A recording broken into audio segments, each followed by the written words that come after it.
everybody. We're here at the Ubisoft booth checking out Driver San Francisco. I'm joined by Martin. You're the creative director on Driver San Francisco. How are you doing today, sir? Very good. It's going well, thanks, so far.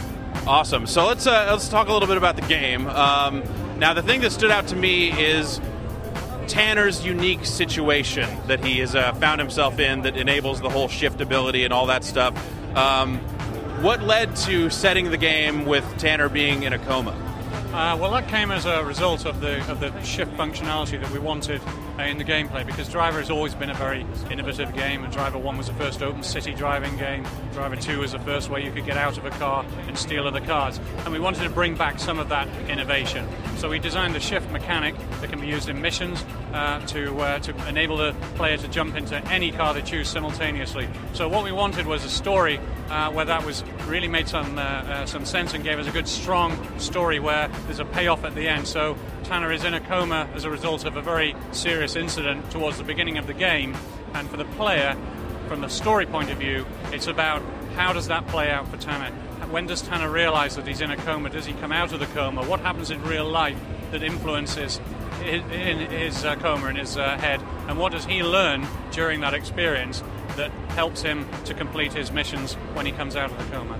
This sets up the shift ability, which lets you kind of basically teleport between cars and warp from car to car. How do you govern that system and prevent it from being abused? Well, first of all, you have to remember that this was a system that was designed first. So we designed the system and then built the missions using the system. So there's a certain amount of self-tuning there that we discount things that don't work with the shift. But basically a lot of iteration of trying different missions and trying different setups. But the other thing to remember is that shift is not unlimited. It is unlimited here at E3 because we obviously want people to just have fun with it. But it's a limited ability and it has to charge. All right. What sort of missions will you be going on in the game? I mean, is it mostly just going to be running people off the road, or are you doing courier missions? What's the variety like? There's all sorts of things going on, really. It's a city full of life, and you get the ambulance driver, you get the fire truck driver. There's all sorts of people in the world. The sort of missions we have are, obviously, we have the classic driver chases, but you can choose if a chase drives past you, you can choose to go into the police car, in which case you then the cop chasing down the getaway. But if you shift into the getaway driver, then you can accept the mission of the getaway driver. And there are also more diverse missions, like a tanker truck, for example, that's on fire, and Tanner has to run around and shift and get fire trucks into the mix and spray water on the thing. So quite a variety of things to do. What led you to choose the city, and what do you think the unique benefits of that for gameplay are? First of all, we decided we very much wanted a US city. Previous drivers have been set outside of the US sometimes, and we wanted a US city because it's all about getting back to that Hollywood car chase experience, and obviously the 70s muscle cars and so on. So we chose US city for that reason, but specifically San Francisco for two reasons. First of all, it's the most iconic car chase city of all time, made famous for that by the movie Bullitt, obviously, but also because it's just a unique city amongst US cities in terms of its driving variety, its topography. Obviously the hills are very famous, but also down in the south in Sutro with the dirt tracks, the windy roads that don't exist in a lot of other US cities, fast-flowing freeways, enormous bridges. It's one of the most diverse driving environments in the US, actually. Except there's traffic everywhere all the time. That's every time I'm driving in San Francisco, it's terrible. So you will get up to speed, obviously.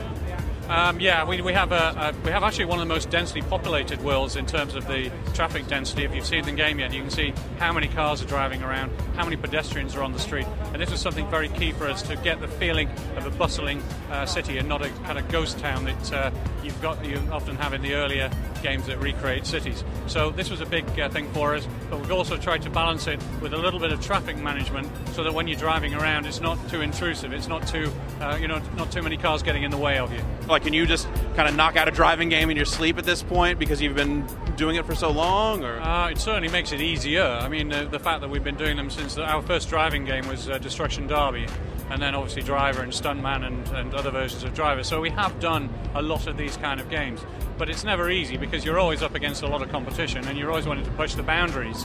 And particularly with Driver San Francisco, with the shift ability, the tech that was needed. This is all proprietary stuff. We don't take any physics engines off third parties or anything like that. All the rendering engine stuff, it's all our own tech, built from the ground up. And we had to do that because with the detail we wanted in the city, with the shiftability, with the density and the frame rates we were after. That really is the only way to do it. So it's certainly not easy, but the experience that's built up within the company means that we can certainly go into it with full confidence. So if we were told, say, for example, to make an American football game, we'd be lost. It's you've got to stick, I believe, to what you're focus on what you're very good at. So you're working with licensed cars this time. Has that been a unique challenge, working with damage modeling and that sort of stuff? It seems like they usually have a lot of specific requirements for you to work with. Yeah, I mean, from a tech point of view, it's been not a problem because we're used to dealing with that kind of thing. But from a point of view of dealing with the manufacturers and their sensitivities, yes, it's been a huge job.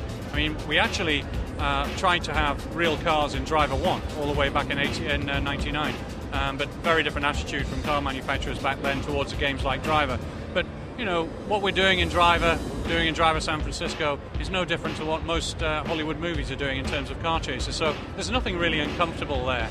It's just when it comes to damage, they have traditionally been very wary of that. But what we're doing is really, it's just realistic. It's just fun. Nobody dies. We don't get out of the car. We don't shoot people. It's all about Hollywood car chases. But it's a big job dealing with all these guys. I mean, we have well over 100 licensed cars. It's been an enormous task to manage that, but I think it's really worth it. It transforms the experience, having real cars in a real city. For sure. Martin, thank you very much for your time. When are you looking to put the game on shelves? On shelves this winter, this Christmas season, on PlayStation 3, Xbox 360, PC and Mac as well. Mac and also a Wii game. It's a different story, a different game, but all simultaneously released. Before I let you go, do you have anything to do with the Driver Renegade for 3DS? Is that you guys, or does that end up someone else? No, that's nothing to do with us. No. Okay, all right. Well, thank you very much for your time.